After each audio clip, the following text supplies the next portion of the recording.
Bonjour Annie Dupéret. Bonjour Damien. Cette aventure donc a commencé en effet au théâtre de Passy à Paris. Oui. Merci d'être là en direct ce matin parce que du coup vous êtes couché tard quand même. Un petit peu, c'est cruel pour les actrices. Et c'est vrai que quand on joue sur scène, on ne peut pas se coucher tout de suite, qu'il y a une espèce de latence, d'inertie. Oui, quand même. Oui, on est. Puis là, je suis toute seule quand même. Je suis seule en scène à assumer ces chers enfants, ce texte de Jean Marbeuf. Ouais. Donc voilà, il faut un petit peu se calmer après. Bon, on va en parler dans quelques secondes, Annie, de ce spectacle, mais forte de vos 57 ans de carrière. Oui. J'ai fait mes comptes. Quand vous repensez à vos débuts du côté de Rouen, quelles images vous reviennent? Vous avez commencé par prendre des cours là-bas. Ah oui. Ben, c'était. Il y avait un merveilleux professeur, Jean Chevrin, qui a créé d'ailleurs toute une pépinière d'acteurs. Là, on est quelques camarades comme ça. Il y a Franck Dubosc, Valérie Lemercier, Karine Viard. La Normandie a offert des artistes à la France. Il y avait une pépinière là-bas avec ce prof tout à fait merveilleux. Alors, on a retrouvé une archive touchante, Annie. Nous sommes en 1900. Si. Ils vont pas me faire ça, le flashback. Ah ben, 1965, regardez si c'est beau. Oh non. Ah si. Et en plus, non mais ce qui est génial, c'est que forcément, une Rouennaise célèbre, donc du coup, la télévision vient vous interviewer. Regardez, c'est très touchant, Annie. Tu vois, tu as quitté une épouse que tu ne connaissais pas encore et tu retrouves une femme, une autre, que tu ne reconnais pas. Annie Dupéret, vous portiez, il y a quelques semaines encore, le nom d'Annie Legras. Pourquoi avez-vous choisi ce pseudonyme d'Annie Dupéret? Tout d'abord, j'étais assez embarrassée sur le choix d'un pseudonyme. J'ai imaginé pas mal de noms. Puis M. Meyer m'a demandé tout simplement de chercher dans la famille. Alors j'ai tout de suite pensé à grand-mère. Mon Dieu. Ouais. C'était un charmant, c'était le dernier mari de ma grand-mère, il était tout à fait charmant. Et tu sais pourquoi j'ai pris un pseudonyme? Non. Bon, déjà à l'époque, tout le monde allait me demander si j'étais la fille de Jacques Legras. Ça, c'était oui, couru, évidemment, la d'abord. star de l'époque. Je crois que j'en voulais un petit peu à mes parents d'être morts, donc je ne m'accrochais pas à ce nom. Et puis surtout, au conservatoire à l'époque à Paris, on n'avait pas le droit de jouer sous son nom d'élève. Ah d'accord, j'ignorais. Il fallait, effectivement, comme Jean Meyer, qui m'avait engagé, était un des professeurs, il a évidemment obtenu une dérogation pour moi, mais il fallait que je ne joue pas sous mon nom d'élève. C'était très curieux. Et là, on vous voit aux côtés de votre grand-mère sur cette photo. Et ma tante. Annie, dans Mes chers enfants, donc, de Jean Marbeuf au théâtre de Passy, vous écrivez des lettres à vos enfants. Alors en fait, pour faire simple, on va expliquer, Annie, que vous ne vivez dans cette histoire que pour leur visite du dimanche à vos enfants. Ça dure très peu de temps. Jusqu'au jour où vous constatez... C'est juste dans les 3 premières lettres. C'est ça. Puis ils viennent pas, elle se dit, bon, ils sont fatigués, ils sont ceci, cela. Puis une 3e lettre où elle dit, voilà, je suis un poids pour vous. Vous prenez conscience. Voilà. Elle prend conscience qu'effectivement, elle est là toute la semaine. Elle ne travaille plus comme beaucoup de femmes à mon âge, même plus tôt que ça, à partir de 60 ans. Elle est à la retraite, elle s'est occupée de beaucoup. Elle a vécu un grand amour avec son mari qui n'est plus là.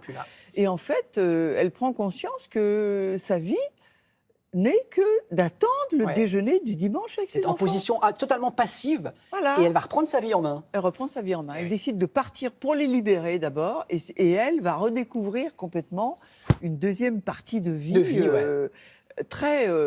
Alors d'abord, elle va retrouver une espèce d'insouciance comme ça. L'amour, on va pas trop en dire. C'est une femme de 68, voilà, c'est une femme de 68. Alors elle dit, mes vices me rattrapent, je bois, je fume, je drague. Et puis voilà, elle va découvrir le grave de la vie avec les migrants. On n'en dit pas plus. Annie, j'ai repéré quelques citations ou proverbes ayant trait à la famille et aux enfants. On vous expose ces proverbes et vous nous dites si vous êtes d'accord ou pas d'accord. D'accord. D'accord ? Allons-y. Enfant petit, petit souci. Enfant grand, grand souci. D'accord ou pas d'accord ? Peut-être d'accord, oui. Quoique les miens me laissent tranquille. Alors justement, parlons. Alors c'est vrai que dans la presse, on a l'impression que vous avez des enfants idéaux, Sarah et votre fils Gaël. Ouais. Merveilleux. C'est vrai que moi, n'ayant aucun souvenir de ma propre mère, c'est très curieux de faire des enfants en se disant, mais comment je vais être? Parce qu'il n'y a pas ni d'exemple à suivre, ni d'exemple à contrer. Voilà, souvent les gens, ils hésitent entre les 2 options. Soit je fais comme elle, soit je ne suis surtout pas comme elle. Et moi, alors là, je regardais les autres, et c'est vrai que je dis toujours, je trouvais les mères très lourdes. mais lourdes comme ça sur leurs enfants. Et donc j'ai été, en fait, j'ai fait comme ma tante, voilà, comme ma tante qui m'a élevée, en les observant, en leur mettant toutes les cartes en main, les laissant grandir, laissant vivre, confiance. Il y a un proverbe japonais, Annie, qui dit « Les enfants grandissent même sans parents ». Là, quand on connaît votre histoire, vous avez perdu vos parents, vous aviez 8 ans et demi. Oui, oui. Du coup, comment on fait, Annie? Mais comment on fait Je dis toujours, c'est comme les plantes qui ont tout à coup plus de soutien, comme ça, faut un tuteur. Et c'est ce que ma tante a été pour moi. C'était votre tante. Voilà, voilà. Planter à côté, comme ça, c'est pas forcément très câline, comme ça, mais quelqu'un qui vous aide à grandir. Vous y avez un peu répondu, mais les enfants ont plus besoin de modèles que de critiques. Ça vous pourriez adopter cette complètement, cette, oui, cette maxime. Je suis tout à fait... c'est pour l'imprégnation, c'est l'imprégnation. Moi, j'ai eu qu'un seul... Il y avait qu'un seul... C'est un précepte chrétien, mais c'est un précepte surtout moral. Ne fais pas aux autres ce que tu ne voudrais pas qu'on te fasse. C'est valable pour tout. Ouais. Pour le travail, pour l'amitié, pour l'amour, tout. Et avec Bernard Giraudot, donc le papa de vos 2 enfants, lequel des 2 était le plus sévère au niveau de l'éducation? Aucun. Les 2, vous aviez la même, vous étiez sur la même longueur d'onde. À peu près. Voilà, Bernard était plus sur le côté, oui, tu vas voir plus tard, puis sur le challenge physique comme ça que d'ailleurs les enfants suivaient pas. Mais non, moi j'étais pas éducatrice du tout. Alors, dans cette pièce, vous l'avez compris, vous avez des enfants, et dans la vraie vie, vous l'avez compris aussi, vous avez 2 vrais enfants. Regardez un petit message de cette adorable Sarah pour sa maman ce matin, regardez. Coucou maman, je sais qu'à partir du 31, tous les soirs, tu vas parler à tes enfants fictifs qui vont te donner un peu de fil à retordre.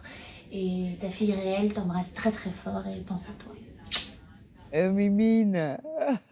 Oh, qu'est-ce que c'est joli le film qu'elle a fait, la page blanche. Ah oui, on en a parlé. Elle est venue dans Télématin, Sarah, il y a quelques jours. Que c'est un joli film. Muriel Magellan est un metteur en scène formidable.